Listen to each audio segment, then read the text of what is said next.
Tonight, a huge step, a history-making step to help bring an end to our deadly and devastating pandemic. The FDA has officially signed off on the nation's first vaccine for the coronavirus. Lots to get to tonight. Thanks for joining us. I'm Tony Lopez. And I'm Elizabeth Kling. The FDA's decision means millions of highly vulnerable people will begin receiving that vaccine within days.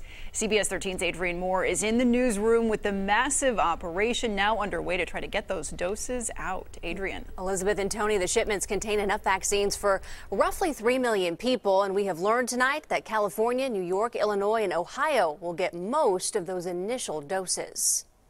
Very encouraging news just a few moments ago. Governor Newsom quick to respond on Twitter after learning Pfizer's coronavirus vaccine now has the green light for distribution. We learned that the FDA just approved the emergency authorization of the Pfizer vaccine, which means there's 327,600 doses of the vaccine on their way to the state of California. Pfizer will be sending the first doses to hospitals and pharmacies across the country, mostly headed to the largest states based on their populations.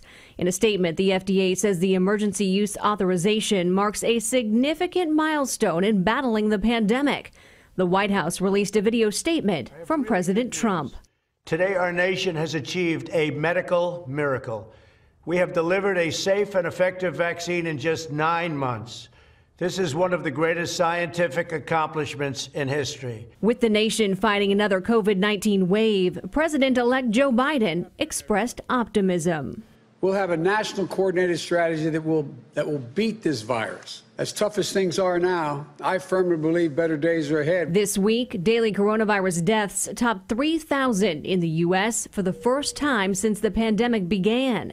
As for when we could see an impact on the trajectory of the virus, experts say it's important to manage expectations. Could happen beginning March, mid of March, end of March, to see the first effects.